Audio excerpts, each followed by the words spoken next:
Bagian 41. Permainan di belakang mereka. Selamat mendengarkan. Cuaca yang sedikit mendung di langit Belanda. Terdapat seorang pria yang tengah duduk sembari melamun dengan mantel jasnya, sendirian tanpa Ivan yang mendampingi. Itu adalah kebiasaan Leon selama di kota Amsterdam. Setelah merampungkan meetingnya, ia akan menyendiri di sana, menikmati makanan dan kopi di salah satu kafe yang orang sana sebut sebagai Cafe Van Leeuwen, sembari membaca komik, walaupun hanya membuka-buka saja. Yang pasti komik Paman Gober itu selalu dia bawa kemanapun. Kafe tersebut berada di sekitar Keizersgracht, yang dikenal sebagai kawasan cincin kaisar. Sebuah kafe bernuansa jazz yang bertengger di sudut jalan. Kafe ini dipenuhi jendela-jendela besar. Pemandangan kanal yang indah dan beragam bir lokal tersedia di keran. Ditambah dengan hidangan utama yang menggoda dan camilan yang bervariasi. Interiornya didesain sedemikian rupa untuk memanjakan pengunjung. Di sana Leon mengamati orang yang berlalu lalang dari kaca jendela yang berada di sampingnya. Dan dia ditemani hiruk-pikuk orang-orang yang tengah bersenda gurau. Suara dencingan gelas yang disatukan saat mereka tengah melakukan cheers, hingga tawa dan obrolan ringan mereka. Di sini ramai, namun hatiku sepi. Aku tetap merasakan kesendirian ini. Leon menggoyangkan gelasnya di atas meja, lalu meminumnya. Sebuah dering ponsel membuatnya terkesiap. Dengan malas, ia pun meletakkan kembali gelasnya dan menerima panggilan itu. Halo. Ini saya Tuan, saya sudah mengirim paket untuk Nona Kinara. Syukurlah, semoga kau bisa menggunakan itu untuk kebutuhanmu sayang. Tuan? Iya. Setelah ini, tolong kirim paket bunga setiap hari untuknya. Baik Tuan. Kirim yang sebagus mungkin, kau mengerti? Iya Tuan, saya mengerti. Bagus. Leon pun mematikan panggilan itu. Menghela nafas, lantas menyandar di sandaran kursi. Rindu. Ia mengusap matanya yang basah, hingga satu pesan singkat pun masuk, dan ia buka saat itu juga. Kau harus memenuhi targetmu sebelum bisa kembali ke Indonesia. Selalu ingat hal itu. Tulisan dari sang ayah. Kapan akan rampung proyek ini? Bisa-bisa aku tidak akan kembali hingga 2-3 tahun. Leon meremas kepalanya, lalu mengacak-acak rambutnya sendiri, merasakan frustasi teramat saat ini. Leonard? Sapa seorang gadis. Leon pun mengangkat kepalanya. Kau, apa yang kau lakukan di sini? Terkejut saat mendapati Fiona sudah duduk di hadapannya. Apalagi, menghampiri calon suamiku dong. Ucapnya penuh dengan percaya diri. Leon mendengus. Ia pun beranjak. Leon, hanya kali ini saja, kumohon. Menahan tangan Leon. Aku ingin bicara. Apalagi, aku tidak ingin mendengar apapun darimu. Kumohon Leon, kumohon. Leon menghela nafas lalu kembali duduk. Seorang pelayan pun sudah menghampiri mereka. Permisi, apa Anda ingin memesan sesuatu? Tanya pelayan tersebut dalam bahasa Belanda. Oh iya. Makanan yang terbaik apa saja? Ucap gadis itu sembari tersenyum. Pelayan itu pun mengerti. Dari mana kau tahu aku di sini? Kau kan memang suka kafe ini jika sedang di Amsterdam, bukan? Fiona tersenyum. Sementara Leon mendengus sebal. Hingga pelayan kembali datang dan menyerahkan makanannya. Terima kasih banyak. Sama-sama Nona, selamat menikmati. Ucap pelayan itu sembari membungkuk dan pergi. Harumnya, pasti enak sekali. Kau mau mencoba? Fiona menawarkan. Sementara pria itu hanya diam saja, meraih minumannya lalu menyeluputnya. Fio pun tersenyum. Ia memotong makanan itu lalu menyodorkannya kepada Leon. Suapan pertama untukmu, Hani. Bisakah kau bersikap sewajarnya? Kenapa? Bukannya kau suka jika aku melakukan ini? Bahkan kau biasanya memintaku memasukkan makanan itu menggunakan tanganku langsung. Fiona masih menyodorkannya. Tarik makanan itu, aku tidak mau. Leon, kenapa sikapmu sekarang dingin sekali kepadaku? Dulu kau sangat mencintaiku kan? Apakah ada bahasa lain selain ini? Jika tidak ada yang lebih penting lagi, maaf, aku harus pergi. Hani, aku itu merindukanmu. Aku sampai mengejarmu ke sini. Fiona menahan tangan Leon. Aku tidak meminta itu, jadi lepaskan tanganku. Leon, apa aku sudah tidak berarti lagi di matamu? Tidak, sembari melepaskan jari-jari Fiona yang mencengkram di lengannya. Kau, sadarlah, aku bukan priamu lagi. Jadi lupakan aku dan semua kenangan tentang kita. Tidak, Leon, aku tidak bisa melakukan itu. Aku tidak akan bisa melupakanmu. Pelan-pelan, seperti saat aku melupakanmu, yang pergi bersama Derry.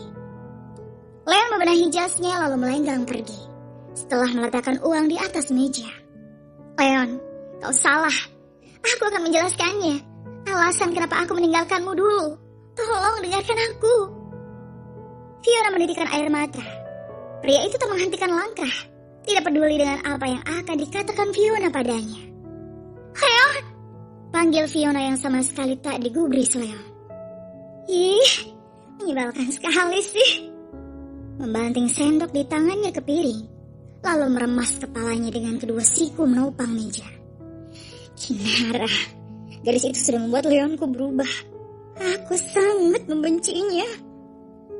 Fiona menatap lurus dengan pandangan bengis. Sebelum ini Fiona memang sudah mencari tahu tentang Kinara dan semua hal yang terjadi hingga penyebab kenapa bisa Leon menikahi gadis itu. Sampai akhirnya ia melakukan kerjasama dengan Monique yang memberitahukan tentang penggerebekan malam itu. Flashback. Jadi mereka menikah akibat digerebek keluarga? Tanya Fiona. Di sebuah kafe di Jakarta setelah mengatur janji untuk bertemu sebelumnya. Iya benar Nona. Kenapa bisa mereka digerebek? Bukannya warung kopi itu biasa ya? Menerima tamu pria? Sebenarnya aku yang sudah menghasut para warga Nona. Karena melihat seorang pria yang berada di dalam warung Kinar hingga larut malam di tengah hujan deras. Kau? Iya. Kau bilang kau itu sepupunya kan? Lalu kenapa kau lakukan itu? Apalagi atas suruhan ibuku agar dia diusir dari tempat tinggalnya. Tapi malah dinikahkan. Tunggu, aku tidak mengerti kenapa kalian bisa melakukan itu pada saudara kalian. Apa ya? Jadi begini, katanya dulu kakekku menikah dengan nenekku yang seorang janda dan sudah memiliki putra dari pernikahan sebelumnya. Begitu juga dengan kakekku yang membawa anak dari pernikahan yang sebelumnya juga, yaitu ibuku. Fiona mematung. Ia masih mendengarkan itu walau sebenarnya tidak penting baginya. Namun karena ayahnya Kinar adalah pria yang cerdas dan baik hati, kakekku jadi suka dengan ayahnya Kinar itu. Bahkan seperti membeda-bedakan antara ibu dan ayah Kinar itu. Bahkan sampai harta warisannya dibagi dua. Dari situ ibuku tidak terima, karena ayahnya Kinar bukan anak kandung dari kakekku. Namun kenapa masih menerima warisan tersebut? Oke, sudah cukup membicarakan silsilah keluargamu. Yang ingin kutanyakan, apa kau bisa membantuku untuk mengusir dari situ? Monique tersenyum licik. Jadi kau ingin aku membantu yang bagaimana Nona? Apa aku bisa membeli tanah itu? Tanah di bawah bangunan rumah Kinara? Tentu saja Nona, karena sertifikat tanah itu yang pegang adalah ibuku. Asal harganya cocok. Monique menyandar ke kursi. Fiona tersenyum jahat. Sini, dekatkan telingamu. Monique pun mendekat ke meja. Dan di sanalah Vio menyebutkan penawarannya, yang langsung membuat bola matanya membulat sempurna. Bagaimana? Apa segitu cukup? Deal, aku yakin ibuku akan setuju. Langsung saja memutuskan, karena tawaran yang sangat tinggi berkali-kali lipat dari harga normal. Bagus, urus itu bersama ibumu. Dan lagi, Fiona mengeluarkan gepokan uang di dalam amplop coklat, meletakkan di atas meja, lalu mendorong ke dekat Monique. Mana foto pernikahan Siri Leon dan Kinar? Aku pikir Anda lupa. Monique mengeluarkannya lalu menyerahkan itu dan meraih amplop coklat tersebut. Vio meraihnya, lalu membuka amplop itu dan mengeluarkan isinya. Luar biasa. Anda tidak salah bekerja sama denganku, Nona. Baik, saatnya memulai permainan. Tuturnya dengan pandangan lurus ke depan sembari tersenyum jahat. Bagian 42. Bertemu wanita aneh. Selamat mendengarkan.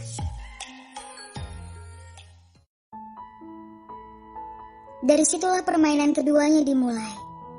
semua karena Kinar yang tidak gentar oleh ancamannya tempo hari saat memintanya untuk meninggalkan Leon secara baik-baik. Hingga sore itu Vio menunggu kepulangan dari situ. Setelah menyebabkan huru-hara di sebuah mega proyek milik Dewantara, agar Leon bisa lebih lama berada jauh dari garis itu dan sedikit terhindar dari pantauan sekretarisnya. Guna mengabarkan pada Kinar jika dia akan mengambil alih tanah di atas bangunan rumah Kinara, asal dia mau menyerahkan kembali Leonard untuknya. Namun gadis itu tetap kekeh tidak ingin melepaskan, hingga ia memerintahkan seseorang untuk mengirim foto-foto itu pada ayah Leonard. Dan dari sanalah penyebab murkanya Tuan Besar hingga memutuskan untuk kembali ke Indonesia, guna menarik putranya pergi dari Indonesia dan menetap di Amsterdam saat ini. Flashback off. Di gelapnya langit ibu kota, setelah Kinar menutup warungnya, Kinar pun memutuskan untuk pergi, walau hanya sekedar jalan-jalan saja. Karena di rumah ia hanya akan semakin merindukan Mas Tara. Karena hadiah-hadiah kecil yang ia lihat di kamarnya, pemberian sang suami yang dititipkan kepada seorang kurir setiap harinya.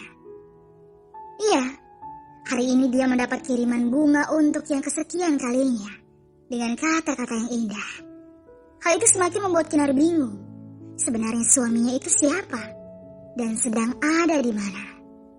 Hingga selama ini ia tak kunjung kembali. Padahal waktu terus berjalan hingga minggu kedua. Tetap saja tidak ada jawaban pasti tentang pertanyaan itu. Dengan langkah kaki lunglai ia terus berjalan. Hingga sampai pada halte busway. Berdiri di dekat pintu, menunggu bis tiba. Entah mau kemana dia di waktu yang masih sore ini. Yang pasti Kinar ingin jalan saja, mengikuti langkahnya.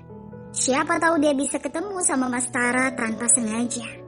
Begitu pikirnya. Hingga bis datang, Kinar mulai melangkahkan kakinya masuk ke dalam bis yang pintunya sudah terbuka. Beberapa orang mendorong bahunya karena ingin masuk lebih dulu. Hingga gadis itu pun tak kebagian tempat duduk. Kinar menghela nafas. Ia berdiri di dekat pintu yang sudah tertutup. Perlahan gadis itu menyandarkan kepalanya di dinding bis, melamun sendirian. Bahkan riuh suara orang-orang pun seperti tak terdengar baginya. Sedang apa sih dia? Memangnya dia tak merindukanku apa? Apa hanya aku yang merasakan ini sendiri? Yang seperti tengah ada perdebatan di sana. Seperti keyakinan untuk tetap bertahan, atau lebih baik berusaha melupakan. Sedikit kabur pandangannya, bahkan kini tubuhnya mulai oleng. Kinar hampir saja jatuh, hingga seorang wanita yang duduk di dekatnya langsung menahan tubuh Kinar. Apa Anda baik-baik saja? Oh, terima kasih Kak. Iya, saya baik-baik saja. Tersenyum dengan bibirnya yang sedikit pucat. Kau terlihat pucat. Sini, biar ku bantu dan duduklah di bangkuku. Kinar melihat bangku yang kosong di dekatnya. Bangku yang tadi diduduki wanita itu. Tapi apa Anda tidak ingin duduk juga? Tanya Kinar pada wanita yang berpenampilan rapi dan terlihat cantik. Terlebih dengan jas dokter putih yang menggantung di lengannya. Dan komik yang jika tidak salah berjudul Inuyasha. Tidak apa, santai saja. Terima kasih. Ucap Kinar lirih sembari mengempaskan bokongnya di kursi. Maaf, kakak dokter ya? Iya, dokter kandungan. Kinar pun manggut-manggut. Tunggu, kamu manggilku kakak? Tanya wanita itu yang tengah mengemut lollipop di mulutnya. Ah, maaf, aku salah ya Nona. Hei, tidak apa. Panggil saja dengan itu. Aku senang. Karena akhirnya ada yang mengakui kalau aku masih muda. Walau sudah hampir 40 tahun usiaku. Habis selama ini aku geram karena dipanggil ibu. Kinar terkekeh.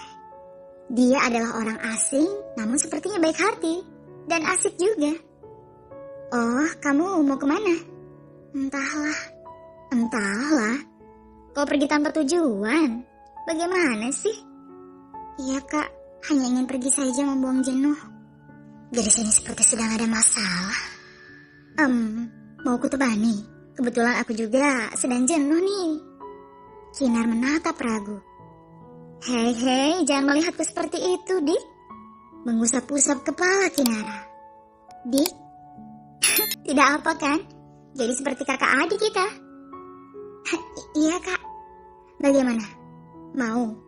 Kutraktir deh, kita makan sabu. Mau ya? Sabu? Iya, makan daging rebus kalau ku bilang. Di restoran Jepang. Maaf kak, aku tidak bisa. Kenapa? Kau takut aku akan menculikmu ya?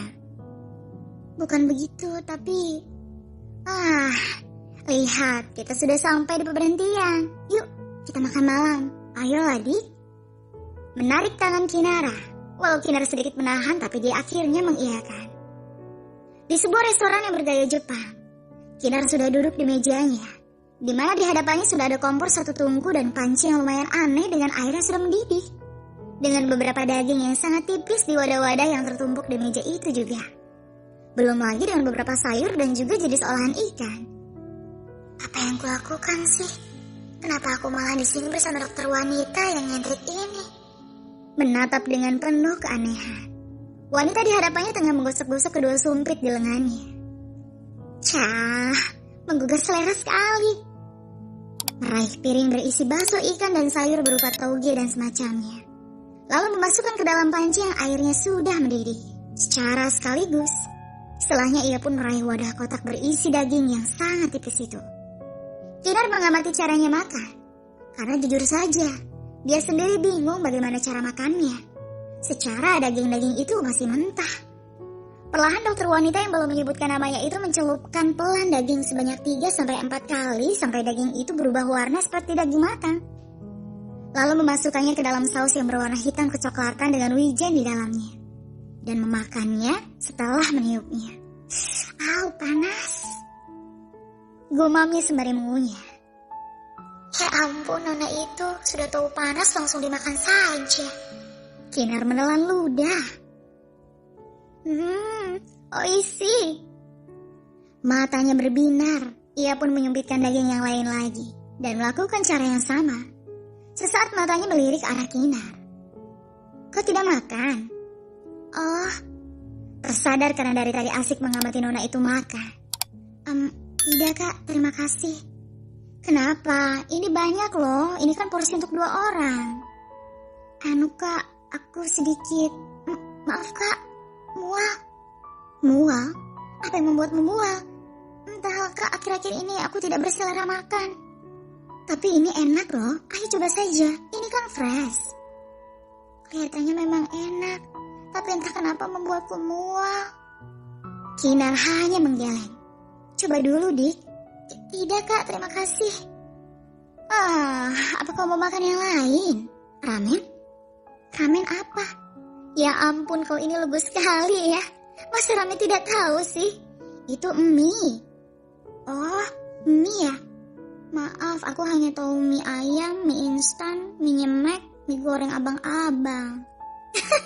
Kau benar-benar imut sekali sih, Dik. Ya ampun, aku jadi gemes deh. Menarik pipi Kinara.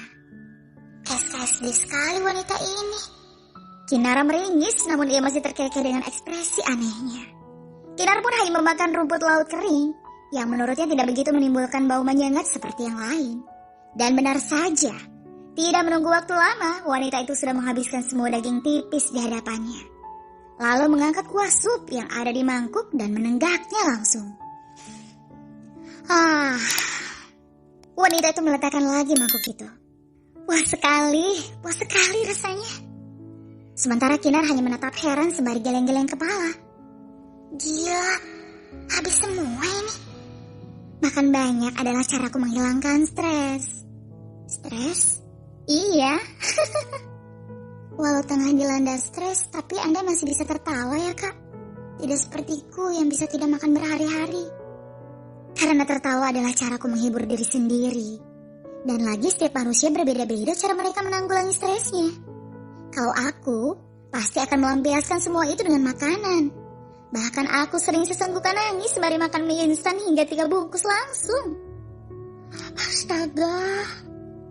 Kau pasti heran kan? Tapi begitulah aku. Jika aku sudah banyak makan, aku akan merasa puas. Dan moodku akan jauh lebih baik seperti saat ini. Ya ampun, kakak hebat. Aku sempat merasa kakak itu tidak pernah punya masalah. Karena terlihat ceria sekali. Memang begitu ya kelihatannya. Tanya wanita itu dan Kinar mengangguk. Padahal aku merasa orang paling menderita di dunia ini loh. Oh ya? Iya. Aku punya 2 orang tua yang meninggalkanku dan hidup masing-masing dengan pasangan baru mereka. Saat aku berjuang untuk masuk perguruan tinggi, tidak ada support sama sekali dari mereka. Namun saat ini, setelah aku sukses, mereka malah meminta aku untuk selalu memberi mereka uang. Kinar pun menatap iba wanita itu. Tapi, yang lebih menyakitkan dalam hidupku bukanlah itu. Apa? Terdapat luka yang tak pernah mau mengering di sini.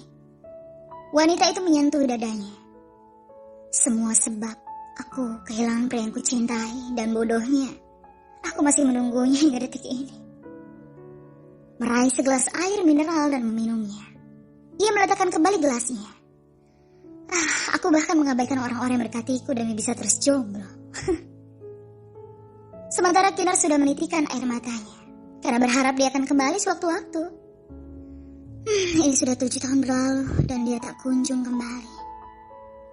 Wanita itu menatap nanar ke arah gelas di tangannya.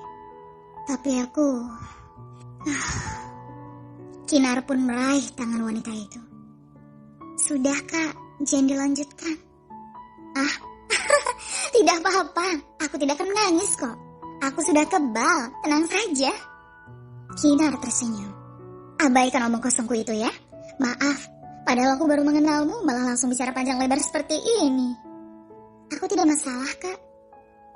Kinar menuangkan air mineral ke gelasnya. Terima kasih. Meraih itu dan meminumnya. Kinar menatap penuh keprihatinan dan setelah mendengar cerita itu, ia seolah merasa tengah bercermin pada dirinya. Apakah dia akan merasakan hal yang sama seperti wanita itu di masa depan? Dan Mas Tara benar-benar tidak kembali. Dan jika itu terjadi, apakah dia bisa setegar wanita di hadapannya itu? Semoga saja tidak demikian. Dan Mas Tara segera kembali padanya. Bersambung.